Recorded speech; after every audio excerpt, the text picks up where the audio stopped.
Damas y caballeros, por primera vez en 2023 se vienen las notas del profesor Martín Muñoz ordenadas, no por nota, no la mejor nota va a estar primero, sino por orden de carrera.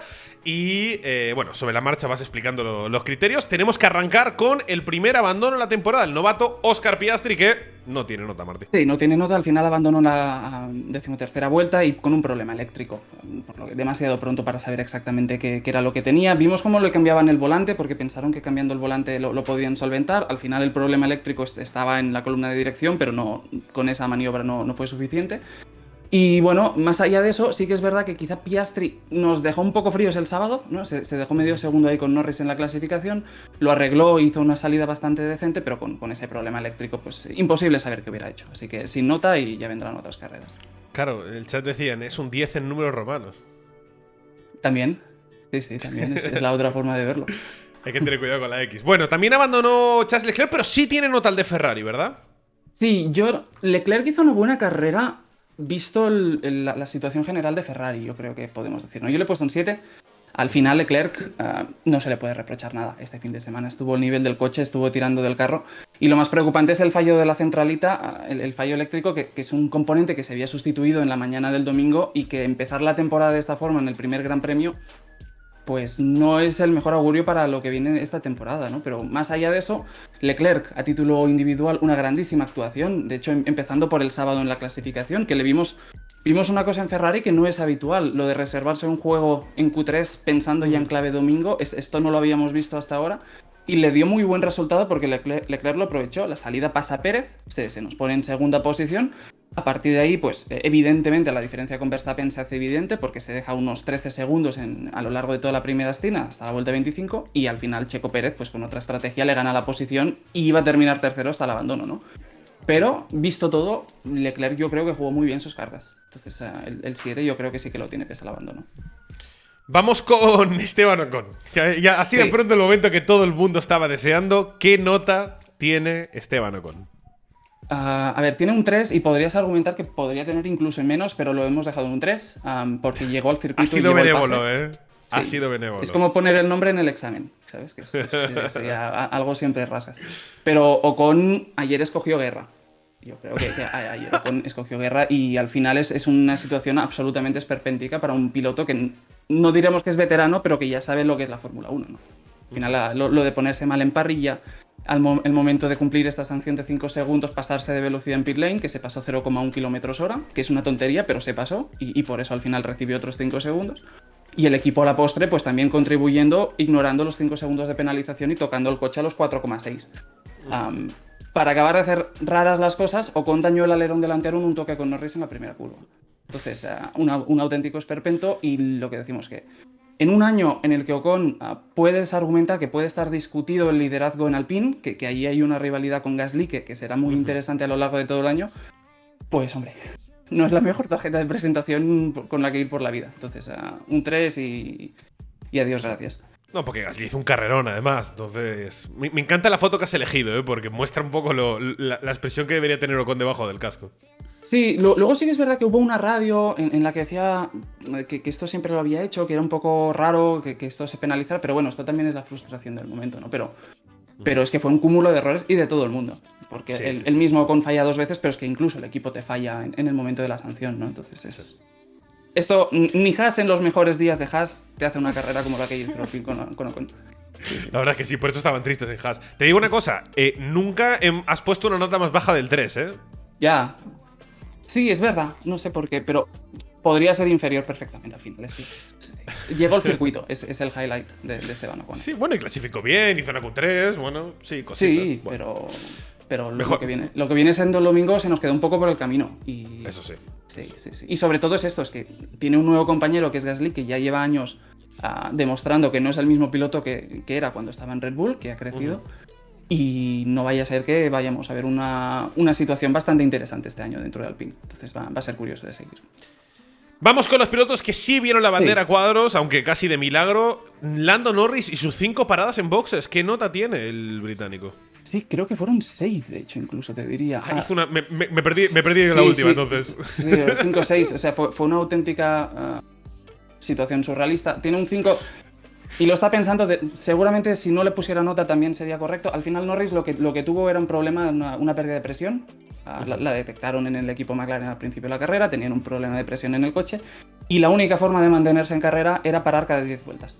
De hecho, en la fotografía que te he puesto, si te fijas, hay un mecánico en el sidepod izquierdo que está ahí con un tubito metiendo aire. Y esta es la maniobra precisamente que le tenían que hacer a Lando Norris cada vez que pasaba por boxes. Por eso paraba cada 10 vueltas.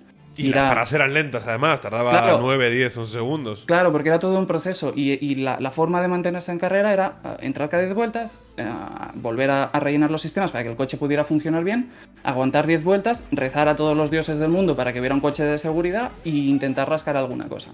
No salió bien, pero bueno, como mínimo se mantuvo en carrera, 5 o 6 paradas en boxes, absolutamente surrealista, y la situación de la McLaren post-Andrea Seidel, que es un poco preocupante. Yo creo que eso se puede decir en voz alta.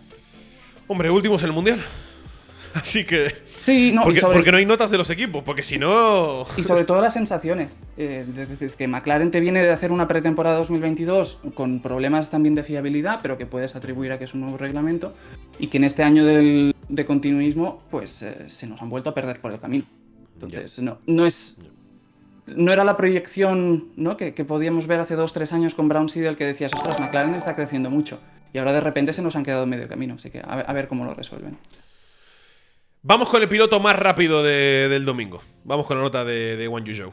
Sí, Guan Yu Zhou tiene un 6, terminó 16º, tiene un pequeño asterisco el resultado de Zhou porque terminó 16º porque fue por la vuelta rápida.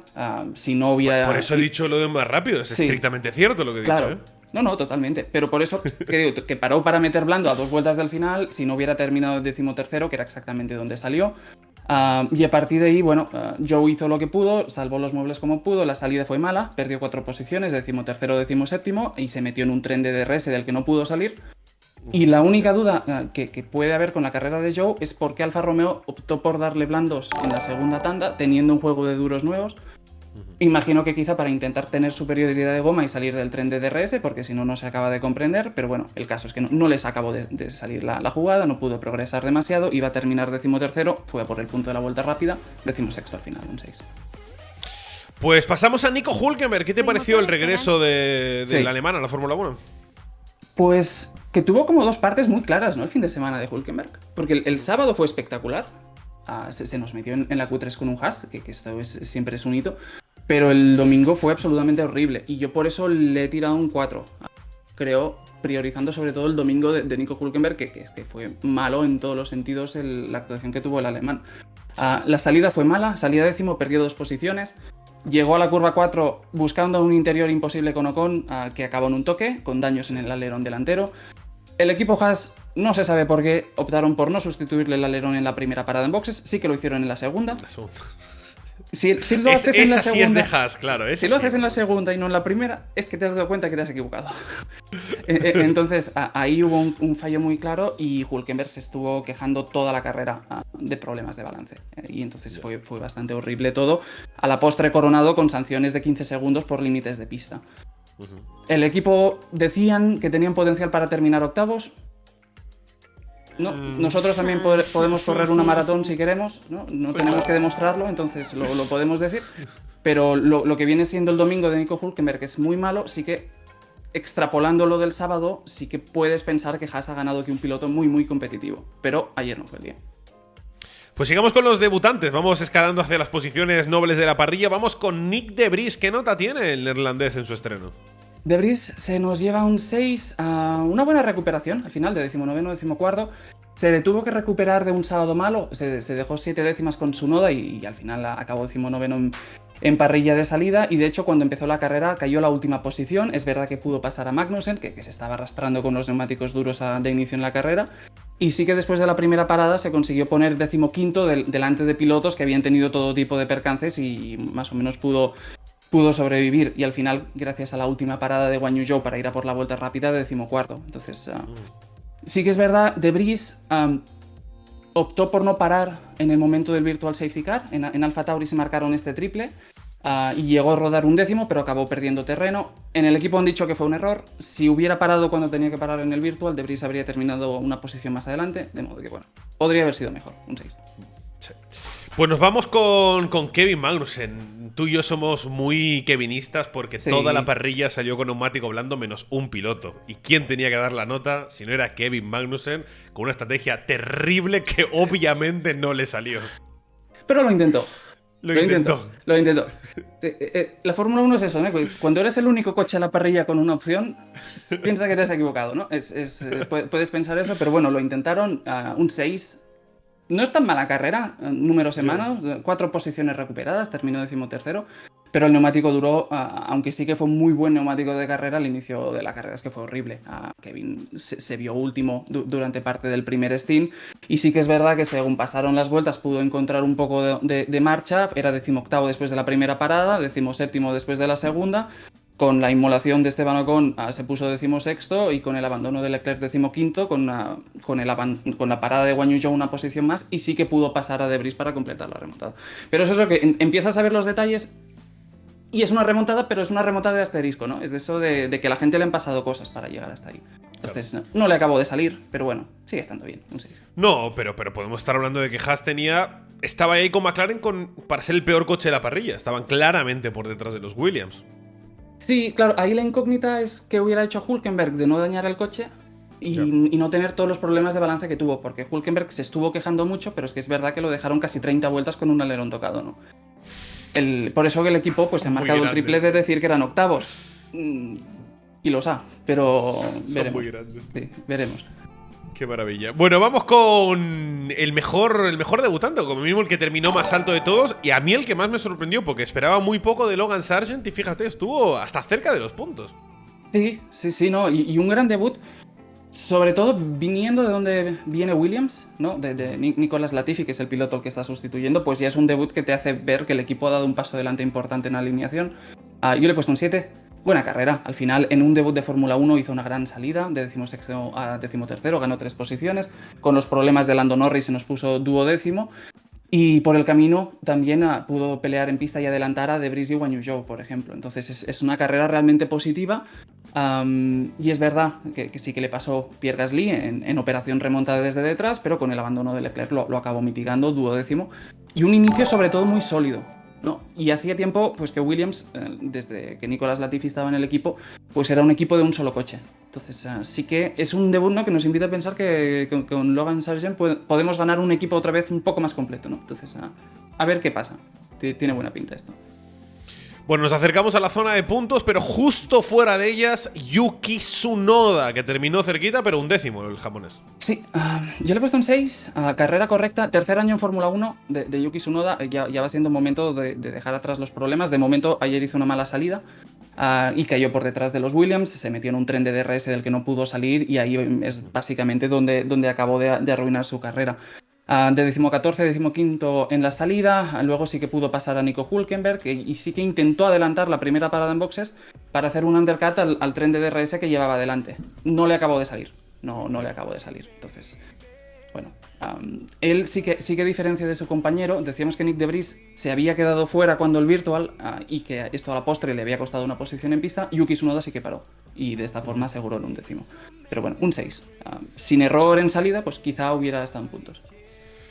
Bueno, nos vamos a la zona de puntos, Se viene el momento de la zona alta, de la zona noble. Tenemos que arrancar con el mago de la Fórmula 1, Alexander Albon, rascando un puntito para Williams. ¿Qué nota tiene el británico tailandés? Albon se nos lleva un 8. Williams es un poco como Le Mans, ¿sabes? Le Mans es eso que cada 5 años tienen 2 años muy buenos y luego vuelven a desaparecer. Entonces, de un tiempo a esta parte el equipo Williams se ajusta bastante a esta descripción y sí que es verdad que es la primera vez que empiezan temporada con puntos desde 2017, que se dice, wow. Ha llovido, ha llovido sí. Un poco, pero es una gran carrera de Alex Albon. Salía 15º, ganó 3 posiciones en la salida, pudo pasar a Norris con todos sus problemas para ponerse un 10º y también luego con las 1001 sanciones que tuvo para entrar en la zona de puntos.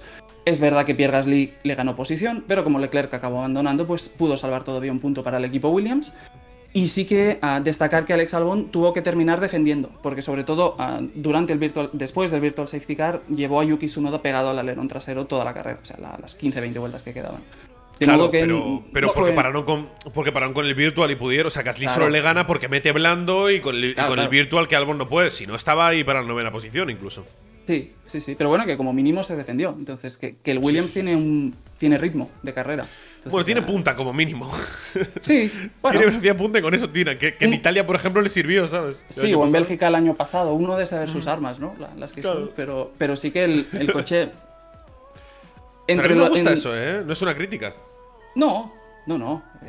El Barça le ganó al Madrid con un 35% de posesión y yo estoy encantadísimo de la vida. Entonces, maravilla. la cuestión es salvar puntos Qué como buen se ejemplo. pueda. Qué buen ejemplo. Pero bueno, sí que el equipo tiene una alineación mucho más completa que el año pasado. El coche no parece tan malo, ¿no? Entonces, a ver a dónde van. Sí, bueno, es la táctica Enzo Ferrari, ¿no? No sabes hacer aerodinámica, por lo menos petas motor, a ver qué pasa. Sí, bueno. Eso es muy ADN Fórmula 1, muy ADN Ferrari. Sí, lástima que la última vez que en Fórmula 1 esta frase fue relevante, Mercedes ganó toda una década de Fórmula 1. Eso, Vaya. pequeño detalle que en Maranello no acabaron de anticipar. Pero bueno, cosas que pasan en la vida. Bueno, vamos con uno de los pilotos del día, Pierre Gasly, que salía último. Sí. En la primera tanda no hizo gran cosa, pero luego fantasía y con un poquito de buena suerte con los coches de seguridad, 9ª posición y un agravio comparativo con su compañero de equipo. Sí, yo Pierre Gasly lo he puntuado muy alto, yo le he puesto 9. Al final es como bien dices, remontada del día de último a noveno, y esto es todo pura remontada. Y sobre todo es una estrategia muy agresiva, que es lo que hizo Pierre Gasly ayer. Sí que durante la primera tanda recupera 2 posiciones, pero la clave de la carrera de Pierre Gasly es adelantar la primera parada en la vuelta 9, parando 4 o 5 vueltas antes de lo previsto por todo el mundo. Y en ese momento es que lanza un undercut con el que consigue pasar a Sargent, Norris, Hülkenberg, Joe, incluso a Ocon para meterse duodécimo y ya de repente meterse en la zona de puntos, ¿no? Luego en la segunda parada vuelve a jugar la misma baza y le gana la partida Yuki Tsunoda y por el camino pues se beneficia evidentemente del abandono de Charles Leclerc para ganar una posición más, ¿no? Más un adelantamiento también con Alex Albon. De modo que es una grandísima tarjeta de presentación, ¿no? Una grandísima carta de presentación para el francés en Alpine. Y el equipo, pues que no sea el francés rápido del equipo, ¿no? Ahí va a estar uno de los puntos de interés de este año, ese duelo nacional que van a tener ahí. La verdad es que sí, ¿no? No puede ser un 10 porque ya lo has explicado muchas veces que no podemos. O sea, no. He hecho Es un plural delicado, mayostático. No podemos tener un 10 siempre porque entonces le quita valor al 10. Hay muy pocos 10, ya he perdido la cuenta, que son 5, creo. Menos, después de sí. Creo 2 años y medio, son 4 o 5 10. Entonces, no puede ser un 10 una carrera en la que salías último. Digo, ok, es muy buena remontada, pero con el quinto coche parrilla, quedar en 9ª posición es lo suyo. Entonces, está muy bien, es una remontada épica. Si le hubiera dado caza a Bottas al final, ok, pero queda claro que alguno del chat decía, bueno, quizás un 10, Gasly. No se puede regalar un 10. No, ha sido la tónica siempre que ha defendido Martí. Sí, bueno, yo digamos, mi tónica es ser cenizo, es un poco mi tónica. Entonces, entre el 9 y el 10, absoluta. Entre el no 9 estoy y de el 10 acuerdo. suelo tirar al 9, pero sí que, a ver, es una grandísima carrera y una cosa no quita la otra, ¿no? Aquí lo estamos diciendo en voz alta. Entonces, es lo que hay. Bueno, nos vamos con Valtteri Bottas, que bueno, tuvo una carrera de. En un momento metió el hocico ahí en la pelea con Alonso y Russell, pero le dijeron por radio, no te flipes, Valtteri, no te flipes. Sí, pero hizo una buena carrera. Yo le he puesto un 7, podría ser 7,5, según como, sobre todo, una grandísima salida. Es lo que hizo ayer Bottas, que ganó 4 posiciones y pasó de 18º y esa fue prácticamente la totalidad de su carrera. Luego lo vimos ser protagonista en la televisión porque como su estrategia era ligeramente distinta a la de los líderes, ¿no? Puntualmente estaba delante de algún Mercedes o de los Aston, pero luego rápidamente las cosas se volvían a su ritmo. Y como bien dices, el mejor indicativo de que ha habido cambios en la zona media es esa radio que recibe en la 8ª vuelta Valtteri Bottas, que le dicen, olvídate de los Aston Martin, haz tu carrera. Es el indicativo de hasta qué punto pues, ha cambiado la zona media esta temporada. Bottas terminó pidiendo la hora, porque Bottas no paró, no cambió gomas en el momento del Virtual Safety Car. Pierre Gasly sí. Y Pierre Gasly llevaba unos blandos 11 vueltas más jóvenes que los duros de Bottas y lo estaba persiguiendo con el cuchillo entre los dientes. Si la carrera dura una vuelta más, seguramente Bottas no hubiera sido octavo. Pero sí, la carrera terminó entonces, de modo que esa posición que se hizo. No, que es lo mejor que puedes conseguir porque con 4 coches rápidos, normalmente las 8 primeras posiciones van a estar ocupadas. Y bueno, el gran derrotado de esa pelea fue Russell, que de los favoritos quedó por detrás incluso de un piloto con muñeca y media. ¿Qué nota tiene Russell? Ese detalle es importante el que has dicho. Yo le he puesto un 6, carrera muy gris de Russell. Es verdad que pudo adelantar a Alonso en la curva 4, asistencia de Lance Stroll, Pero a partir de ahí, la degradación de los neumáticos fue un problema. Y de hecho, hubo esa radio al principio de la carrera que Russell pidió órdenes de equipo para que le dejaran pasar a Hamilton porque parecía que tenía más ritmo, ¿no? Y al cabo de un par de vueltas ya se vio que esa superioridad de goma se esfumó y es que se desvaneció. Alonso le pasó en el primer stint, incluso perdió posición con Stroll en el segundo. Y terminó absolutamente lejos de donde se espera que esté. Y como bien dices, por detrás de un Lance Stroll que todos veíamos cómo estaba este fin de semana, ¿no? Entonces eso es lo más preocupante. Lo único bueno que hay es que Russell dijo después de la carrera que lo bueno entre comillas, es que saben que el problema de Mercedes de este año no es un problema endémico tipo porpoising, que te condiciona todo el desarrollo del año, sino que simplemente es falta de carga aerodinámica. Simplemente entre comillas. Entonces, en el mejor de los casos, digamos que es un problema que se debe de poder resolver con las sucesivas actualizaciones que vas a tener todo el año, ¿no? Que no vas a estar atendiendo el porpoising, que es lo que les frenó el año pasado, sino que vas a poder trabajar de verdad en el coche. Y luego, ya. Entonces, vamos a ver cómo llegan a Silverstone, pero pinta que Mercedes la primera mitad del año va a ser durilla. Es un poco la sensación que dio este fin de semana. Pues vamos con los Aston, vamos con Lance Stroll, que yo tenía muchas dudas si podía participar y al final, oye, muy digna actuación de Stroll, besito incluido con Alonso. Sí, no, absolutamente brutal. Yo le he puesto un 8. En el mundo del motor, muchas veces, en MotoGP están mucho más locos que en Fórmula 1, pero vemos esa fina línea entre la cordura y la locura, ¿no? Que en temas de salud muchas veces navegamos al filo de la navaja. Y es verdad que yo, viendo los problemas que tenía Stroll al final de los libres del viernes, preocupa un poco que nadie en la FIA dijera, quizá este señor tiene un accidente, hay un incendio y tiene que salir del coche en 4 segundos, ¿no? Luego pasan cosas, ¿sabes? Entonces son esas cosas que siempre va bien tener presentes. Pero como carrera en sí misma, la carrera de Lance Stroll fue fantástica. Es verdad que la salida no fue buena, porque cayó de la 8ª a la 9ª posición, pero por ritmo puro pudo hacer lo que quiso. Pasó a Bottas 2 veces, pasó también a George Russell, y al final con el abandono de Charles Leclerc pues terminó en una 6ª posición sin hacer pretemporada. Yo creo, más que el podio de Alonso, que evidentemente es meritorio y te habla del rendimiento de Aston Martin, que Lance Stroll, con la mano como la tenía, pudiera hacer esto ayer. Sí. Habla muy bien de Aston Martin. Sí, está muy bien, pero me gusta mucho la nota que le has puesto. Yo creo que tiene que tener peor nota que Pierre Gasly, por ejemplo. Porque por más que sea verdad que es heroico, porque no hay otra forma de escribirlo, es heroico cómo vuelve 10 días después de una operación y cómo con los dolores pelea y va mejorando poco a poco cómo coge el volante durante el fin de semana, si compite no le podemos poner más nota por pena. Bueno, no, es que pobrecito. Bueno, no, el coche estaba para hacer un podio y él quedó detrás. No puede tener más nota que Pierre Gasly, por ejemplo. Por eso me gusta mucho el 8 que le has puesto. Me parece que es súper justo, porque tampoco me gusta lo de regalar puntos porque, bueno, pobrecito, le dolía la muñeca. Ya, bueno, yo qué sé. Porque no hubiera competido si le dolía, ¿sabes? Una vez que empieza a competir hay que juzgarle con la misma vara. Entonces me gusta mucho el 8, la verdad. Sí, hombre, hizo una gran carrera, ¿eh? Es verdad, hombre, el toque con Alonso en la salida… Menos eso, claro. Porque no tuvo consecuencias, porque es que si las tiene es un tierra traga en toda regla, pero como carrera estuvo muy bien. Y yo visto cómo terminó el viernes, no daba un duro porque pudiera terminar el Gran Premio de esta forma. De modo que sí, tiene mucho mérito. La verdad es que sí. Pues nos vamos con Hamilton, otro de los, no sé si grandes derrotados del día, pero al final pintaba para mucho la carrera de Hamilton y fue decepcionante, ¿no? Perdió de una forma muy marcada la posición con Alonso, luego no pudo pasar a Sainz, que parecía que lo tenía que hacer sí o sí. ¿Qué nota tiene Hamilton?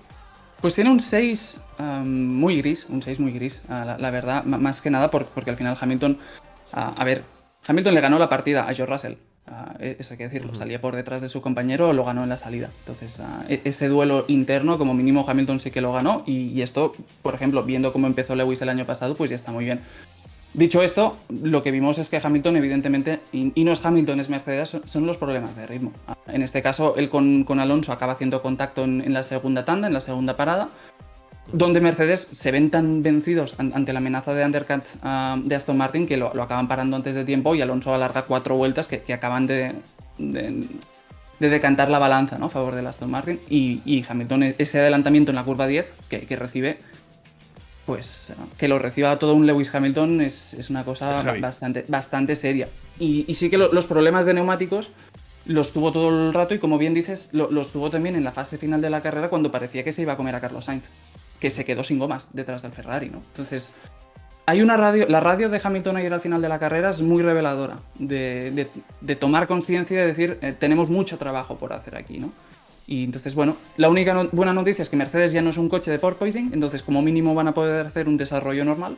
La mala noticia es que no son ahora mismo el segundo equipo y pinta que tampoco el tercero, de modo que tienen trabajo. Durísimo eso, ¿eh? Porque encima sí que son del top 3 de motoristas, entonces no estar que un cliente esté por delante es duro.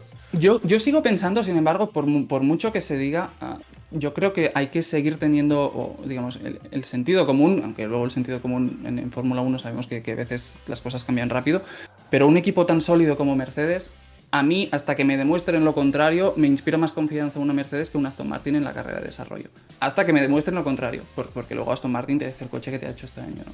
Entonces, yo me puedo creer que este equipo pues van a poder encontrar bastante rendimiento. El problema es cuánto tiempo necesitas para encontrarlo, ¿no? Porque si necesitas la mitad del calendario para empezar a pelear por podios, por tus propios méritos, pues que el resto ya no estarán ahí. Entonces es un buen problema. Pues nos vamos con Carlos Sainz, que fue el único Ferrari que terminó la prueba y con esa defensa sobre Hamilton para maquillar un poquito la jornada, que ya desde el principio se veía que no iba a tener muy buena pinta. Sí, tiene un 5 muy raspado a Carlos Sainz ayer. Yo creo que fue quizá la decepción del fin de semana el papel que hizo el español de Ferrari. Más que nada porque ha habido mucho foco esta pretemporada, también por el mismo Carlos, en la importancia de estar al nivel del coche desde el primer día. Él lo ha dicho, que ha cambiado cosas de pretemporada para poder aprender cosas que en 2022 se le escaparon. Pero la realidad es que llegamos a Bahrein, el viernes fue complicado para los dos, también Leclerc tuvo problemas de balance. Pero el sábado Carlos tuvo 2 errores en clasificación, un Q2 y un Q3, en el segundo sector en la misma curva en las 2 ocasiones. El error de Q3 a la postre lo que significa es que se ve forzado a hacer un segundo intento de vuelta rápida en Q3, por lo que ya se queda sin blandos nuevos, por lo que ya está en desventaja con Leclerc. Y sea por esto o por lo que sea, evidentemente en el principio de la carrera pues no tiene el mismo ritmo y se deja unos 10-12 segundos con Leclerc a lo largo del transcurso de todo el primer stint, que es lo que lleva arrastrando hasta el final de la carrera prácticamente. Entonces es un 5 más que nada por la sensación o la expectativa que podíamos tener viniendo de donde veníamos en 2022 de ver un paso adelante de Carlos. Es cierto que la preparación de Bahrein a nivel de libres y quali ha sido muy accidentada para el equipo Ferrari, entonces, y es la primera carrera, entonces sacar cualquier conclusión es precipitado, pero yo creo que todos esperábamos un poco más ayer y el sábado también. Bueno, pues nos quedan 3 pilotos. Nos quedan solo 3 pilotos en estas primeras notas del año y tenemos que ir con el orden inverso del podio, así que vamos con la tercera posición de Fernando Alonso. Preparo el escudo, ¿Qué nota tiene Martín Muñoz Fernando Alonso después del Gran Premio de Bahrein? A ver, es lo que digo, ¿vale? Es injusto seguramente y créeme que no me hace feliz porque al final el dilema era entre un 9 y un 10 y yo he tirado por un 9.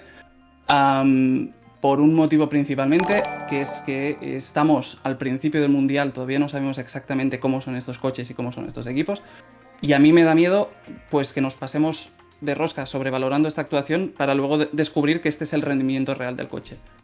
Entonces, siendo la primera carrera del año, sacar el 10 a pasear tan pronto me ha dado un poco de reparo, cosa que no quita que es una actuación absolutamente soberbia. Y que si esto me llega con un poco más de contexto para valorarlo todo, pues es perfectamente merecible de un 10, porque es un carrerón absolutamente épico el que hizo Fernando Alonso ayer en Bahrein. Esto es, para hacer el símil con el fútbol otra vez, esto es como cuando estás viendo un partido, ¿no? Y en el minuto 10 hay una falta muy clara, y dices, esto es amarilla, y no sacan amarilla para que no se descontrole el partido, ¿no? Y tú dices, pues esto es injusto, el sistema es injusto, y pues esta nota seguramente es injusta, pero es que si saco a pasear el 10 ahora, se me descontrola el sistema. Entonces, lo siento mucho, pero es lo que hay. Pero yo no creo que sea injusta, ¿eh? Yo veo la carrera mucho más de 9 que de 10. Yo creo, a ver, es que si entras al detalle, es una carrera espectacular por muchas cosas, más allá del ritmo en tanda larga, que es una cuestión que puedes argumentar que está más reñida al coche que al piloto, pero sí que Fernando se estuvo subiendo por todos los pianos ayer. El adelantamiento a Hamilton en la curva 10 o en la curva 11 atacando a Carlos Sainz. O sea, adelantó en zonas que no había espacio para adelantar y es una actuación absolutamente espectacular. Que sí que es verdad que hay que darle las gracias a Stroll por regalarnos la oportunidad de ver la tanda larga, pura y dura, ¿no? Y la superioridad de Aston Martin respecto a rivales directos. Porque al final ese toque es lo que lo hace caer detrás de los Mercedes y es lo que te regala la oportunidad de ver cómo aún así este coche tiene ritmo para remontar. Pero bueno, es lo que digo, esto es un 9, 9 y medio, 10. Sí. Si le pongo el 10 me sentiré mal, si le pongo el 9 me siento mal, entonces yo no estoy tranquilo con la nota, pero es lo que hay. Yo te compro un 9 definitivamente, porque si Aston Martin es el segundo mejor coche de la parrilla, la obligación es quedar tercero y cuarto. Quedar en la posición que te obliga a quedar no puede ser un 10. De la misma forma que cuando Max Verstappen ganaba con dominio absoluto, no le poníamos 10 el año pasado. Es exactamente lo mismo, ¿sabes? Entonces, sí, el 10 está guardado para… El 10 que se llevó Alonso fue Austin, que choca, le revientan el coche con una sanción injusta, pasa de último a séptimo en un tercio de carrera, una cosa épica, irrepetible. Es el gran premio de Mónaco del año pasado de Pérez. Es el Gran Premio de Brasil 2021. Algo épico, soberbio. La carrera del pasado fin de semana fue muy buena de Alonso, pero un 10 es un 10. Bueno, es lo que digo, que no sabemos si este es el techo del coche, ¿sabes? Entonces a mí me da un poco de miedo sacar ahora una cosa y que venga una carrera de aquí 3 o 4 aún más bestia y que nos haga después estar un poco fuera de sitio. Sea como sea, esto es una nota fantástica y si se ve el resto de notas yo creo que es bastante coherente y justa. El resto de notas, digo, del día de hoy. Entonces, no, y además, que tú eres mi pastor, Martí. Yo te sigo ciegamente. El año pasado, bueno, a final de año… Podemos saltar juntos por el barranco, Tomás, si quieres. Ahí. Siempre. Sabes que te sigo. Pero además, a final del año pasado, cogimos, ¿te acuerdas? La media de notas de la Fórmula 1, de todos los medios británicos internacionales comparado contra los tuyos. Y lo que vimos es que tú le ponías lo que la gente decía, no, notas muy bajas para Alonso, le pones demasiada nota a Verstappen o así. Y era al revés. Tus notas siempre contra el resto de prensa internacional eran las más lógicas y lo que todo el mundo estuvimos de acuerdo. Así que, como mínimo, te damos el voto de confianza para creer ciegamente en tu criterio para 2023. Como mínimo. Así que bueno, hasta aquí las notas de Fórmula 1. Ahora vamos con la Fórmula Red Bull. Ya que están en otra división, entonces las notas van aparte contra ellos mismos y tenemos que empezar contra Checo Pérez. ¿Qué nota tiene el mexicano? Pues Checo tiene un 6. Tiene un 6. Si nos pusiéramos muy en clave Fórmula Red Bull, pues podríamos bajar un poco más, pero bueno, un 6 es una nota bastante correcta. Mala carrera de Checo, más que mala carrera, mala salida, que es cuando pierde posición con Charles Leclerc, y es que ahí es donde lo pierde todo, porque cae después de Leclerc.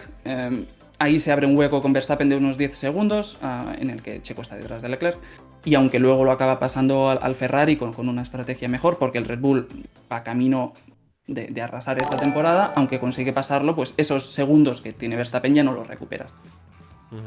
Si no estás compitiendo contra ningún otro equipo, pues terminar segundo no tiene tanto mérito, ¿no? Y evidentemente si fallas en el momento de la salida, pues simplemente te dedicas a recuperar. Entonces, es verdad, es un poco lo mismo que con Carlos. Checo tiene la ambición de disputarle las victorias a Verstappen y es una actitud muy loable y muy admirable, pero para hacerlo, igual que Carlos en Bahrein, pues sería mejor no empezar el año con recuperaciones y poder empezar el año mejor. Entonces, un 6, vendrán días mejores, está claro para él. Pues vamos con Max Verstappen, ganador de la primera carrera del año. ¿Tiene un 10 el piloto neerlandés? No, yo Verstappen he tirado bastante bajo esta vez. Le he puesto un 8, más que nada por la sensación de que estuvo paseándose por Bahrein. Digamos, no estuvo nada exigido en toda la carrera. El momento de la salida, el único rival directo que tenía, en este caso Checo Pérez, pues se quedó detrás de Leclerc, ahí se abre un hueco y la carrera termina ahí. Hizo un carrerón, pues lo hizo todo bien, pero no estuvo exigido, ¿no? Entonces, subir de esta nota, seguro que vienen mejores actuaciones de Max. Lo que está claro es que le pilla este coche en un momento personal y profesional brutal que hace temer lo peor a nivel de espectáculo para este 2023. Y sobre todo es el dominio de Red Bull, ¿no? Al final, antes del Virtual Safety Car, Verstappen tenía 24 segundos sobre Ferrari y unos 35 sobre Mercedes y Aston Martin. Entonces, sí, es un poco monotemático el tema y veremos cómo avanza las próximas carreras. Pero por falta de oposición, esta vez lo he dejado en un 8. Sí, no, lo que no podemos hacer es ponerle un 10 a Verstappen porque tiene un coche absolutamente dominante y su compañero de equipo tuvo un fallo en la salida que no le permitió ni siquiera luchar. Eso es que es un 10 porque simplemente por estar ahí. O sea, entonces al no pasarse en cuánto le ponemos. No, pero es eso, vendrán carreras en las que estará más puesto a prueba y ahí seguro que saca el talento a pasear y una cosa no quita la otra. O sea, si no está exigido es porque no necesita estar exigido, ¿no? Sí. Este señor ahora mismo es que es intocable en la Fórmula 1. Sí.